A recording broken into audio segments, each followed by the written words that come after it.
ओकारं बिन्दुसंयुक्तं नित्यं ध्यायन्ति योगिनः कामदं मोक्षदं चैव ओंकाराय नमो नमः। अरहमित्यक्षरं ब्रह्म वाचकं परमेष्ठिनः सिद्धचक्रस्य सद्बीजं सर्वतः प्रणमाम्यहम्। अनंतानंत सिद्ध परमेष्ठी भगवान की, देवादिदेवादिम तीर्थंकर श्री ऋषभनाथ भगवान की, वर्तमान शासन नायक श्री वर्धमान महावीर भगवान की, परम पूज्य आचार्य गुरुवर श्री विद्यासागर जी महाराज की। तीन लोक में चार हैं, मंगल शरण श्रेष्ठ, अरहत सिद्ध वसादुगण, धर्म जैन जग ज्येष्ठ। तीर्थंकर जिन देव की, जिन वाणी को ध्याय, सार्वधर्म संक्षेप से कहूँ चित्त हुलसाए। धर्म बिना जो जीवन जीव,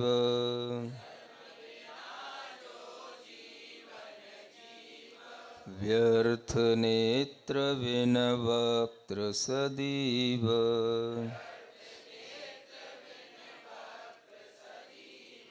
धर्म पाय विषयन में व्यस्त,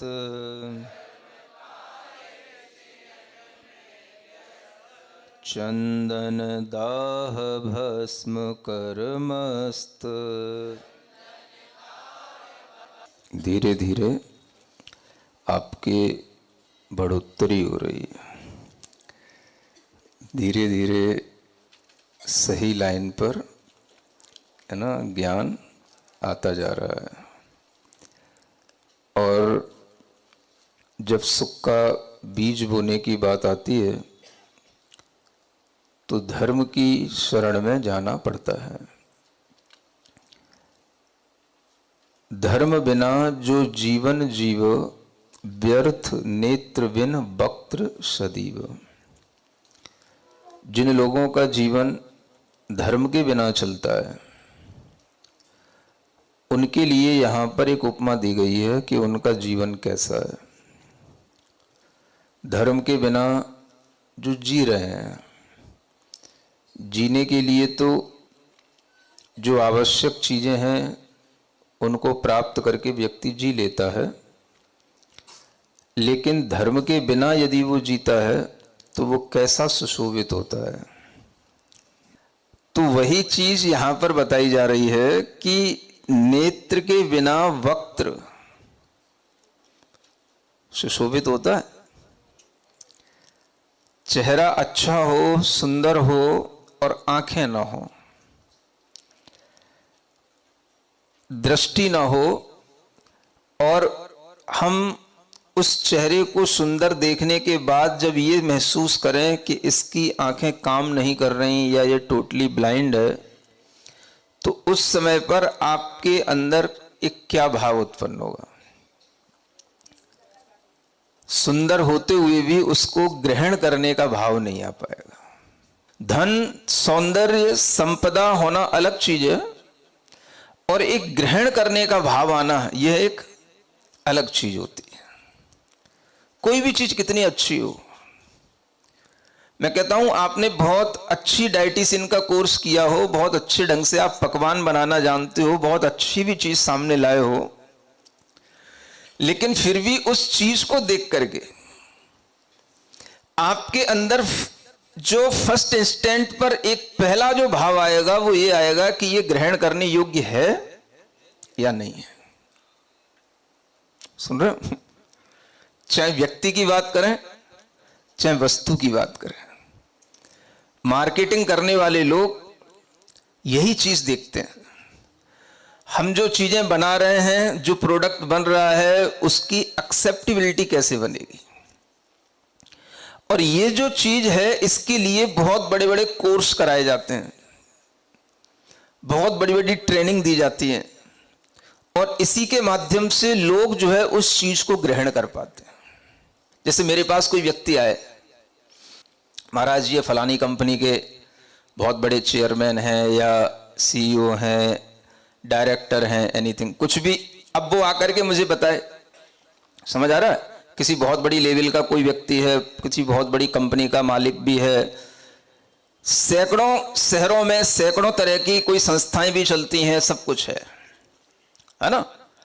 एक उन्होंने इंप्रेशन दिखाया, जैसे ही उन्होंने कहा महाराज सब अच्छा है, बस इनके अंदर कोई धर्म भावना नहीं है।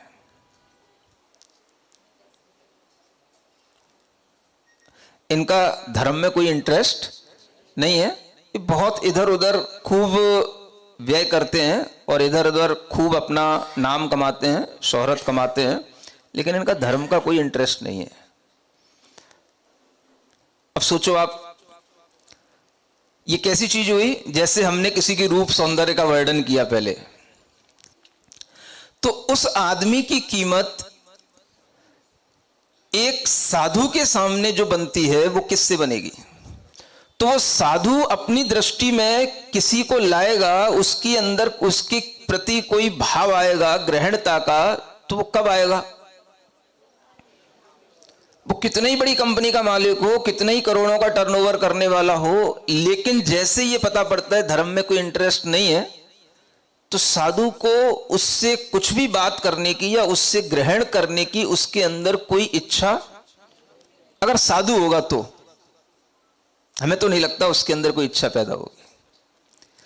अगर वह व्यक्ति इतनी सब चीजों को पाकर के भी एक चीज को मिस कर रहा है, तो ये ऐसा ही समझना चाहिए कि जैसे बहुत कुछ प्राप्त करके भी हमारे अंदर अगर एक चीज नहीं आई, तो वो चीज की कमी के कारण से सब कुछ व्यर्थ सा लगता है। मतलब धर्म की उपादेयता इसी बात से आपको समझ लेनी है।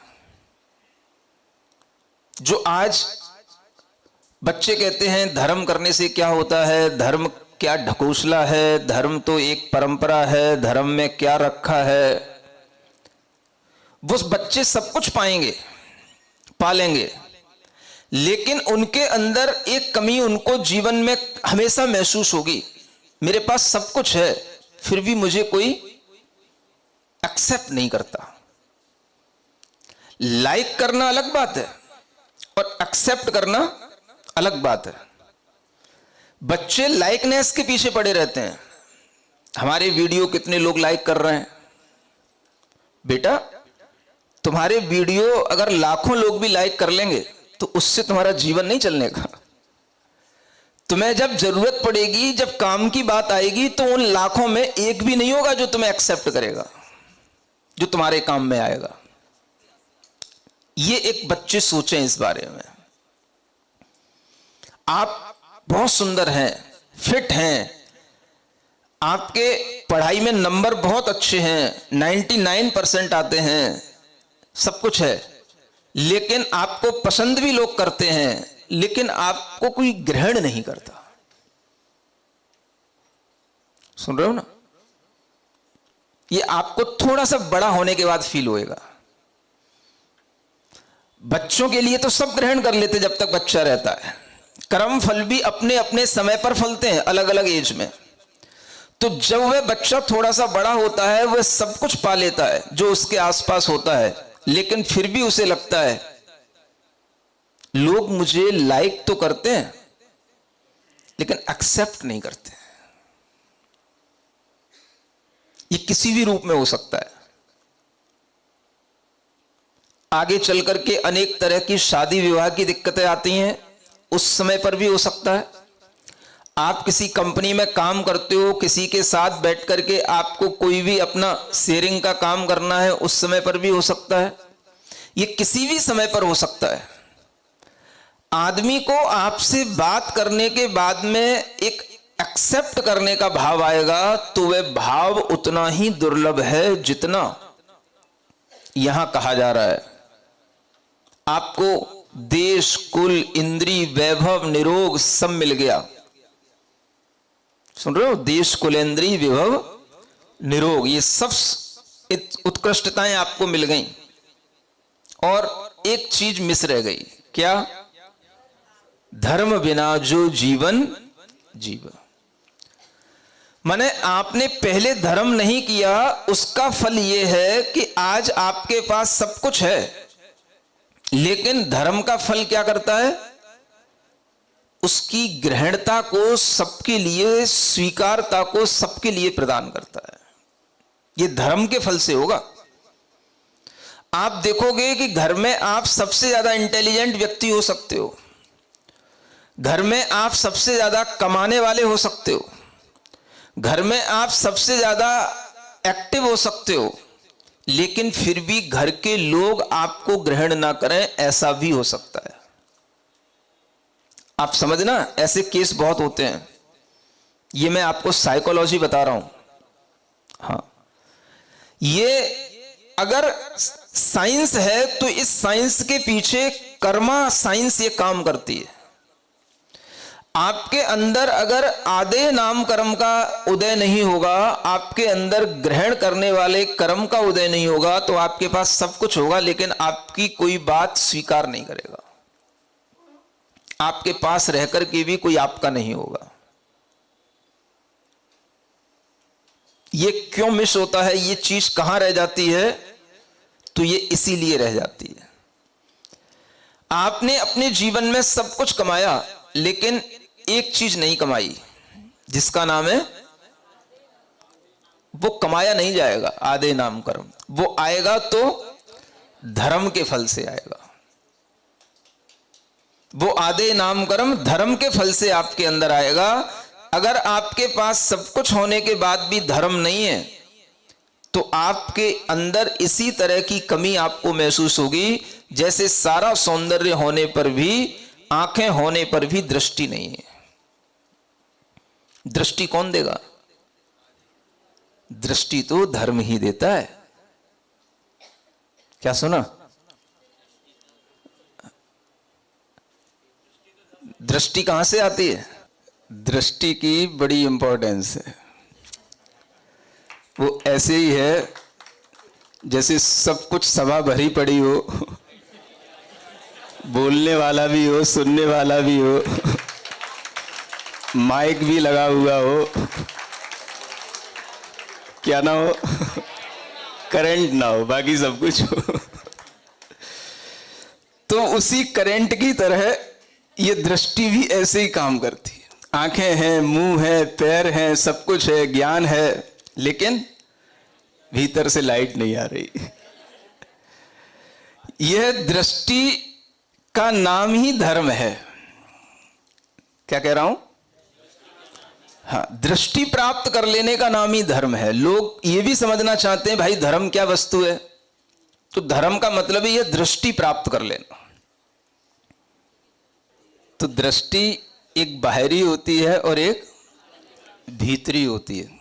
बाहरी दृष्टि से तो सभी परिचित हैं और सभी परिचित रहते हैं और उसको समझते हैं। भीतरी दृष्टि को जो समझे उसी का नाम है धर्म। जब बच्चा आपसे पूछे कि धर्म किसे कहते हैं, तो सिर्फ उससे इतना ही बताना, जो तुम्हें दिखाई नहीं देता है वो तुम्हें दिखने लग जाए, उस चीज का नाम है धर्म। जो तुम्हें दिखाई नहीं देता है उसके ऊपर तुम्हारा विश्वास आ जाए, उसी का नाम है धर्म। जो तुम्हारी भीतरी दृष्टि से दिखाई देगा उसका नाम है धर्म। बस इतना ही बोलना उससे। अब वो खुद खोजेगा, ज्यादा मत बताया करो उसको। इस सबसे बड़ी दिक्कत आप लोगों के साथ यही है कि जैसे ही बच्चा कुछ पूछता है, तुम सारे ग्रंथ का ज्ञान उसके ऊपर उड़ेलने लग जाते हो और उसकी कुछ समझ नहीं आता। उसके सामने ऐसा उत्तर देकर के उसे छोड़ दो कि वो खुद खोजे, और आपको इससे ज्यादा कुछ भी बोलने की जरूरत नहीं। न मंदिर में जाने को कहो उससे, न कुछ पढ़ने को कहो, न कुछ सुनने को कहो, कुछ कहने की जरूरत नहीं। तुम्हारे लिए सबसे पहले यही आता है कि बेटा मंदिर में जा, मंदिर में जाने का नाम धर्म है। आलू प्याज मत खा, इसका नाम ही धर्म है। तुम्हें उससे कुछ भी कहने की जरूरत नहीं। सबसे पहले धर्म का मतलब क्या, तो मैं आपको धर्म की एक परिभाषा यही बता रहा हूं, inner site, inner believe, inner faith. जो अनविजिबल है उसको देखने के लिए अगर आपके अंदर बिलीव आ गया, इसी का नाम धर्म है। इसको मैं रिलीजन नहीं कह रहा हूं, इसको क्या कह रहा हूं, धर्म कह रहा हूं। धर्म कभी रिलीजन नहीं होता, जो रिलीजन है वो कभी धर्म नहीं होता। सुन रहे हो? बोला तो करो, क्या बोला?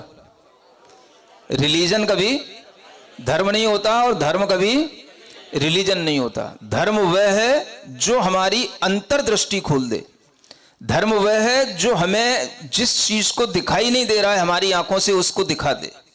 धर्म वह है जिस पर हमें विश्वास नहीं हो रहा उसका विश्वास करा दे। धर्म वह है जो हमारे अंदर की वह भीतरी शक्ति जागृत कर दे जिसके कारण से जीवन में सब कुछ होते हुए भी कुछ हमें लगता है मिस हो रहा है, उसका नाम है धर्म। समझ आ रहा है आपको? तो धर्म हमारी दृष्टि का ही एक पर्यायवाची शब्द है। यहां उदाहरण की साम्यता है, दृष्टांत की अपने जो उस दृष्टांत का दाष्टांत होता है उससे साम्यता होनी चाहिए। जैसे सब कुछ होते हुए भी एक दृष्टि नहीं होने पर वह मुख सुंदर नहीं लगता, उसी तरह से सब कुछ आपके जीवन में धन वैभव संपन्नता होने पर भी अगर आपके पास में दृष्टि नहीं है, मीन्स धर्म नहीं है, तो सब कुछ व्यर्थ है। धर्म ही दृष्टि है और दृष्टि ही धर्म है। जो आपको सही दिशा में ले जाएगा उसी का नाम धर्म है, और वह सही दिशा आपको उसी दृष्टि से मिलेगी जिस दृष्टि की मैं बात कर रहा हूं। इसलिए आचार्यों ने धर्म को दृष्टि कहा है, सत धर्म को सदृष्टि कहा है। सत और लगा दिया उसमें, सत माने अच्छा, प्रशस्त, श्रेष्ठ, सबके लिए उपयोगी, तो वो सद धर्म हो जाता है। सद धर्म ही सदृष्टि कहलाती है। तो आचार्यों ने सबसे पहले धर्म को दृष्टि के साथ जोड़ा है। धर्म ही दृष्टि है, और धर्म की दृष्टि जिसके पास में है उसे अगर आंख नहीं भी है तो उसकी भीतरी आंख खुली होती है। उसके पास आंख नहीं होने पर भी सब कुछ दिखाई देता है, लेकिन जिसके पास में धर्म की दृष्टि नहीं है उसकी चर्म चक्षु खुले भी हो तो उसे कुछ भी दिखाई नहीं देता है। इसका नाम है धर्म। तो धर्म किसी मैं क्रिया का नाम नहीं कह रहा हूं, किसी विशेष स्थान पर जाने का नाम नहीं धर्म कहता हूं मैं। धर्म का मतलब अपने अंदर दृष्टि आना, इनर साइट अपनी ओपन हो जाना, इसका नाम है धर्म।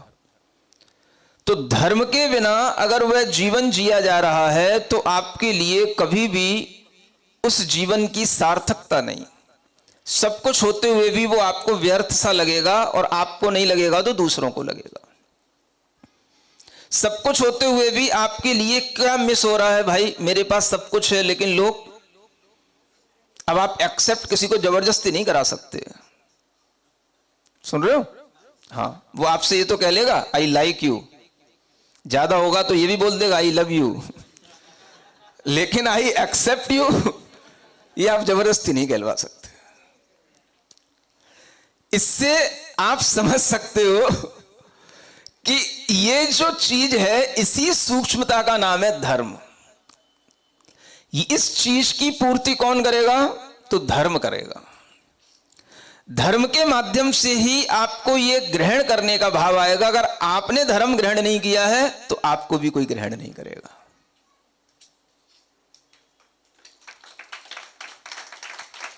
यह सिखाना है बच्चों को। धर्म तुम्हें क्या कराएगा बेटा? हां, तो दूसरे तुमको ग्रहण करेंगे तो धर्म से ही करेंगे। कैसे करेंगे? देखो बेटा, धर्म की महिमा है। एक तीर्थंकर एक होते हैं और दुनिया उनको ग्रहण करती है। एक आचार्य, एक मुनि महाराज एक होते हैं और दुनिया उनको ग्रहण करती है। ये चाहे ऑक्सफोर्ड यूनिवर्सिटी में पढ़ लेना, चाहे किसी भी यूनिवर्सिटी में चले जाना बेटा, वहां ये डिग्रियों से नहीं आएगा। ये काम तो सिर्फ और सिर्फ कौन करेगा? ये धर्म के फल से होने वाला कार्य। ये अगर आपको धर्म इस रूप में समझ में आएगा, तब आपको समझ में आने के लिए यह सोचना पड़ेगा कि आखिर धर्म किस चिड़िया का नाम है। पहले धर्म का फल समझो, धर्म बाद में सीखा जाता है। इसलिए पहले ये दृष्टि लाओ कि हमारे अंदर जो इनर दृष्टि आनी है यही हमारा धर्म है, और ये खोलने वाला कौन है? वो चीजें बात की हैं। तो ये आपको बाद में बताना चाहिए जो आप पहले बता देते हो। आपके अंदर थोड़ा सा भी वो भाव रहता है तो आपका संस्कार तो बहुत ज्यादा ऊंचा रहता है, और बच्चों के पास वो संस्कार नहीं रहता तो आप उन्हें बहुत जल्दी सारी कुछ बातें एक साथ उड़ेल करके उनके ऊपर छोड़ देते हो, तो उन्हें कुछ भी समझ नहीं आता और फिर वो कुछ भी ग्रहण नहीं करते। तो बस इतना ही पेशेंस आपको रखना कि उन्हें इतना ही बताना, बेटा धर्म क्या है? धर्म एक दृष्टि है, और दृष्टि अगर हमारे भीतर आ जाएगी तो फिर हमें तुमसे कहने की जरूरत नहीं पड़ेगी कि तुम क्या करो क्या ना करो, तुम कहां जाओ कहां ना जाओ, कैसे चलो कैसे ना चलो। वो दृष्टि तुमको सब मैनेज करेगी। वो दृष्टि अपने अंदर लाने के लिए क्या करना है ये तुमको सोचना है। लेकिन धर्म एक दृष्टि है, भीतर की दृष्टि, जो हमें हर क्षण कहती है ये करना ये नहीं करना, ये सही है ये गलत है, ये करने योग्य है ये करने योग्य, ये बोलने योग्य है ये बोलने योग्य, ये बिहेव करने योग्य है ये बिहेव करने योग्य। ये जो बोलती है भीतर की दृष्टि, इस पर फोकस करो। यही दृष्टि, इसी का नाम धर्म है। इस तरह की जो धर्म की परिभाषा यहां दृष्टि के साथ जोड़ी गई है, ये उदाहरण साम्य कहलाता है। ऐसा नहीं कि दृष्टांत किसी का दे दो और उस दृष्टांत से जो चीजें सिद्ध करनी है वो चीजें कहीं और जा रही हो। तो ये दृष्टांत दाष्टांत से मिल रहा हो तो इस तरह से यह दृष्टांत आचार्यों के द्वारा दिया हुआ दृष्टांत है। ये मेरा लिखा हुआ नहीं है, मैं फिर कह रहा हूं मेरा कुछ भी नहीं है इसमें, सिर्फ अक्षरों का संयोजन है। बाकी ज्ञान सब पूर्व आचार्यों का ज्ञान है। ये आचार्य पूज्यपाद महाराज की सर्वार सिद्धि के लिखे हुए ये उदाहरण है। मेरा कोई उदाहरण अपना नहीं है इसमें, पहले से भी कहता आ रहा हूं, आगे भी कहता रहूंगा। जिनवाणी कभी अपने मन से नहीं लिखी जाती। जिनवाणी हमेशा वो लिखी जाती है जो पूर्व आचार्यों ने लिखी है। बस उसके भाव भाषाएं हम संजो सकते हैं, लोगों को सुंदर लग जाएं, इजीली एक्सेप्ट हो जाएं। इतना हम अगर अपनी कला से कर लेते हैं तो बस इतना ही हम कर सकते हैं। बाकी हम चीजों को कुछ भी इधर उधर नहीं कर सकते। तो आपको नई छैडाला के अंदर नया तो कुछ भी नहीं है यूं कहने को, लेकिन पढ़ोगे तो नया जरूर लगेगा, क्योंकि जो नया बनाने वाले का जो कुछ नया विशुद्धि का भाव होगा वो भी उसके अंदर कहीं ना कहीं इंपैक्ट तो डालेगा। है सब आचार्यों के द्वारा बताया हुआ वही ज्ञान वही चीजें, लेकिन उसको कहां समायोजित करना, बस इतनी गुरुदेव ने अपने को ज्ञान दे दिया, इतनी उन्होंने शक्ति दे दी, तो उससे ये काम हो गया, बस और कुछ नहीं है।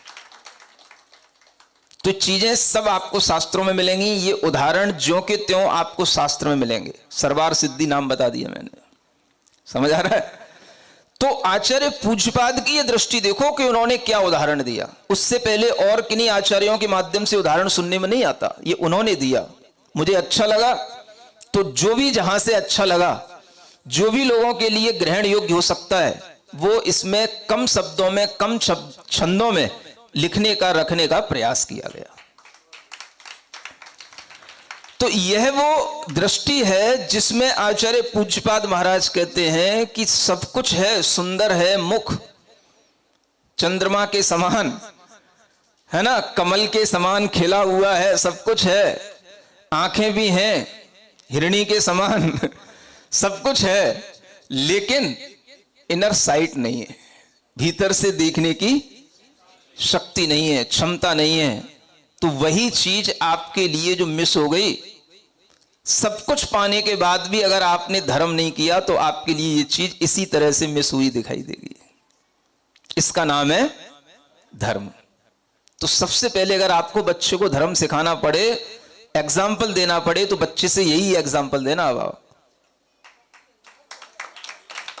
सुन रहे हो बेटा?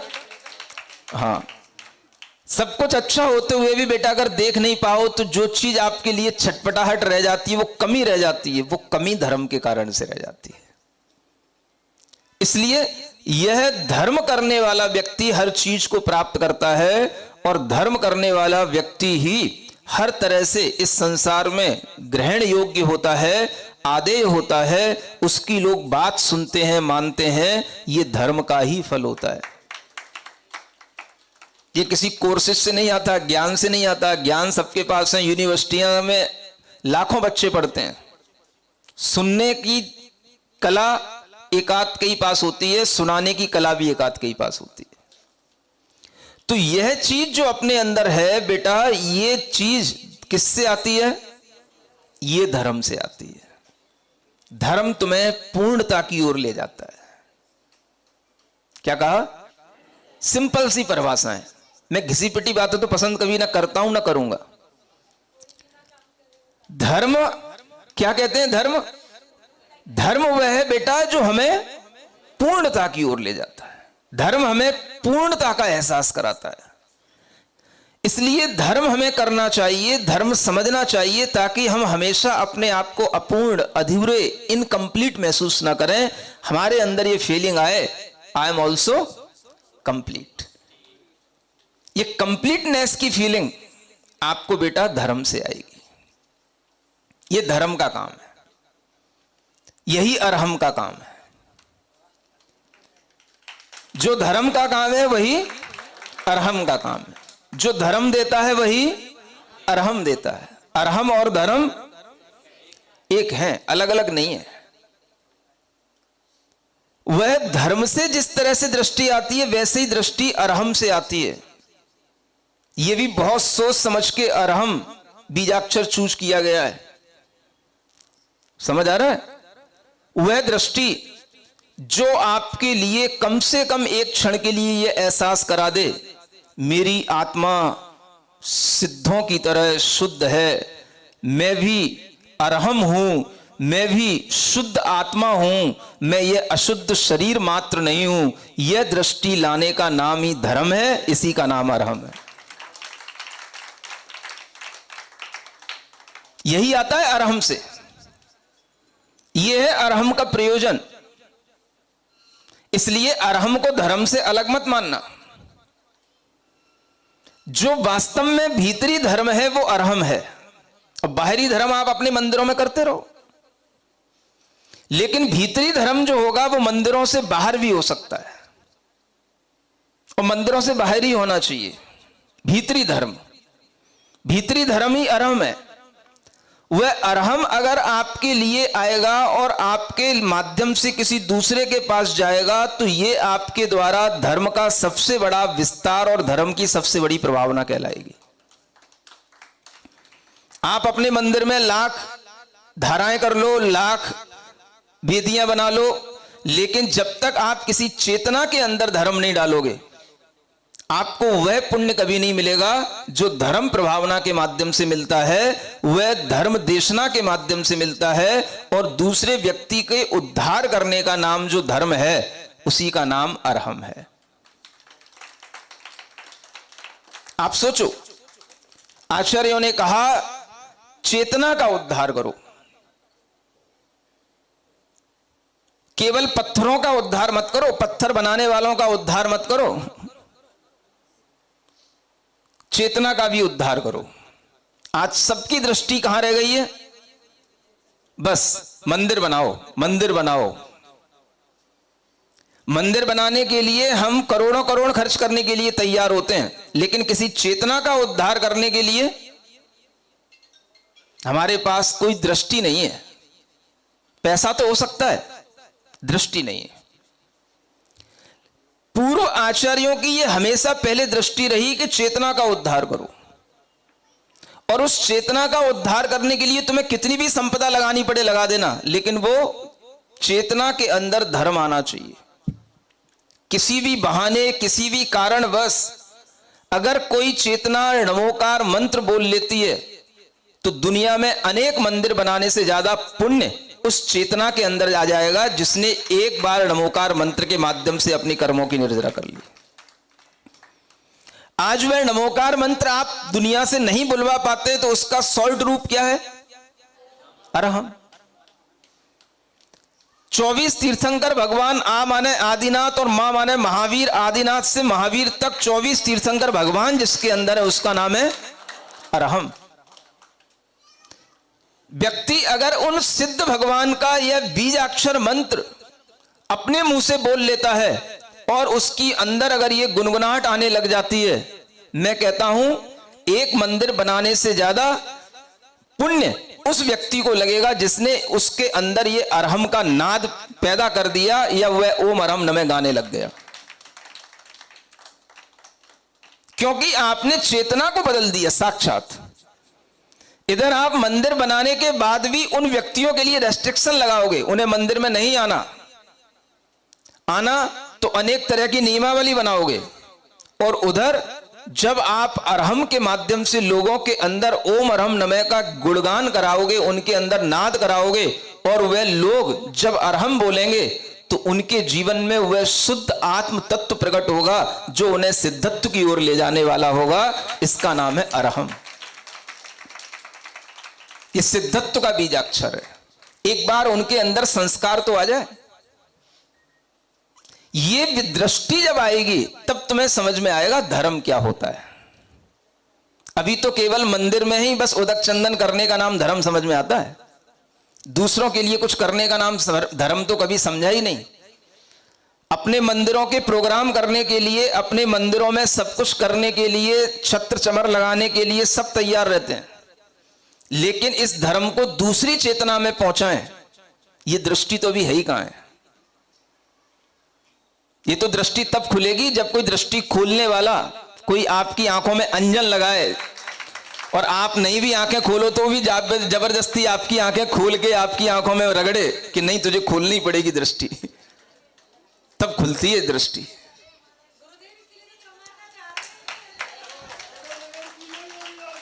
देव शास्त्र गुरु के अनुसार चलो, सब कुछ अच्छा होगा। ये हमारे अंदर सबसे बड़ा ज्ञान होना चाहिए। समझ में आ रहा है? इनर दृष्टि खोलो। धर्म आपने वो समझ लिया है जो हम मंदिर में करते हैं, और एक अरहम है जो इस धर्म का विस्तार है, जो मंदिर के बाहर होगा, जो अनेक हजारों लोगों के बीच में होगा। तब लोगों को यह समझ में आएगा कि जैनों के यहां पर भी धर्म का विस्तार करने के लिए कुछ है जिसका नाम है अरहम। अभी तक लोगों ने यह समझ रखा है कि जैन सिर्फ मंदिर बनाते हैं, अपने मंदिर में ही पंच कल्याणक करके खुश होते हैं, इसके अलावा जैनों को कुछ करना नहीं आता। इसलिए तुम दूसरों के लिए कभी कोई अपना धर्म नहीं दे पाते। आज तुम्हें चांस मिला है दूसरों के पास तक उस धर्म को पहुंचाने का, तो तुम्हारी इनर साइट खुलनी चाहिए। इनर साइट, कौन सी साइट? हाँ, कौन सी साइट पे काम करना है? वो साइट अलग है जिस पे साइट पे काम करना है। वो साइट कौन सी है? Inner site. समझ आ रहा है? समझ में आ रहा है ना? एक SIGST है, एक SIT है। एक इनर साइट मतलब उस इनर साइट के साथ में काम करना है। इस साइट को अपने डाइवर्ट करना है कि भाई ये धर्म तो ऊपरी का धर्म है, जो भीतरी धर्म है वो अरहम के माध्यम से हम दूसरों तक पहुंचाते हैं। दूसरों की चेतना को भी शुद्ध करने का कोई मंत्र अगर किसी को दोगे तो क्या दोगे? उसका नाम है ओम अरहम नमः। ये आपके लिए अगर देने का भाव आएगा तब आपका पुण्य बढ़ेगा। एक चेतना में धर्म डाल देना, इसके लिए आचार्यों ने प्रयास किए। पहले आचार्य अनेक अनेक लोगों के साथ पहले प्रयास करते थे, इनको पहले धर्म का संस्कार दिया जाए, तब इनके लिए धर्म को ग्रहण कराया जाए, तब इनसे आहार आदि के इन्हें योग्य बनाया जाए, इनसे आहार लिया जाए। ये प्रक्रिया चलती थी पहले। आज सारी प्रक्रियाएं बंद कर दी आपने, मंदिरों के दरवाजे बंद करके सबके लिए। तो दिमाग आपका इतना कुंठित हो गया है कि अब हम कुछ भी बोलेंगे तो आपको लगेगा या आप धर्म विरुद्ध बोल रहे हो। आपके दिमाग में इतनी कुंठा भर गई है, आप कभी किसी व्यक्ति के उद्धार के लिए कोई बात सोचते ही नहीं है। हम अपने घर में मंदिरों में लाखों करोड़ों का भोजन करके बर्बाद कर लेंगे अपने ही लोगों के समाज की खिला करके, लेकिन कभी समाज के बाहर के व्यक्ति के लिए कभी एक पैसा खर्च करने का भाव नहीं करते। ये कुंठाएं आपके धर्म को मिटाने का कारण है। आप पूछते हो ना धर्म क्यों मिटता जा रहा है, इन कुंठाओं के कारण से मिटता जा रहा है। आप दूसरों के लिए कुछ नहीं कर रहे हो। इस अरहम की प्रभावना अभी गाजियाबाद में हुई, सुन रहे हो, रामलीला मैदान में। और जब यहां से टीम के लोग उधर मिनिस्ट्री में गए तो उन्हें पता पड़ा, वहां पर जाकर के लोग पहले से ही वहां पर उनसे कहने लगे, अरे तुम ही वो लोग थे क्या जो वहां सुबह सुबह गाजियाबाद में रामलीला मैदान में आप लोग अरहम करा रहे थे, आप ही लोग थे क्या? तो वहां जाकर के उन लोगों से ये बात जब सुनने को मिली तब पता पड़ा कि दुनिया में हर तरह के लोग ग्राउंड में पहुंचते हैं, सुनते हैं और वो जाकर के अपनी धारणा बनाते हैं कि हाँ, जैन लोग भी योग करते हैं, ध्यान करते हैं, सीखते हैं, सिखाते हैं। ये गवर्नमेंट की जो एक प्रक्रिया है, इसमें अपने आप को जोड़ना और इससे जुड़ना, ये भी धर्म की एक महती प्रभावना का कार्य है। ये इनर साइट है ही नहीं, एक ही साइट है अपनी, बस मंदिर में आ गए, उदक चंदन कर लिया, छिंदी छिंदी बिंदी बिंदी कर ली, फुर्सत हो गए। इसके अलावा भी कुछ होता है कि नहीं? चेतना का उद्धार करने के लिए नमोकार मंत्र किसी को देना, नमोकार मंत्र का संक्षिप्त रूप बीजाक्षर किसी के अंदर पहुंच जाए तो उस चेतना का उद्धार हो जाए, ये सबसे बड़ा पुण्य कहा गया। इसके लिए आपको कुछ ना कुछ माहौल बनाना पड़ेगा। व्यक्ति आएगा तो तब आएगा जब आप कुछ उसके लिए दोगे, कुछ माहौल दोगे, कुछ स्थान दोगे, कुछ अपनी भावनाओं का विस्तार करोगे तो होगा। नहीं तो क्या करना, तुम अपने मंदिर में रहो, वो अपने मंदिर में, वो अपना धर्म कर रहे हैं, तुम अपना धर्म करो, उससे क्या होना है? समझ में आ रहा है कि नहीं आ रहा? तो फिर वही बात, आगे तो कुछ होता ही नहीं है।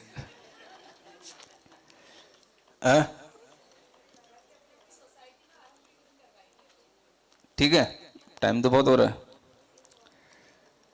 इतना ही ठीक है। ओम अरहम ओम अरहम ओम अरहम बोल, ओम अरहम ओम अरहम ओम अरहम बोल। सभी कार्य की सिद्धि से तू पहले इसको बोल, सभी कार्य की सिद्धि से तो पहले इसको बोल। ओम अरहम नमः ओम अरहम नमः ओम अरहम नमः ओम अरहम नमः। एक सीजन अभी सभी जैसे महाराज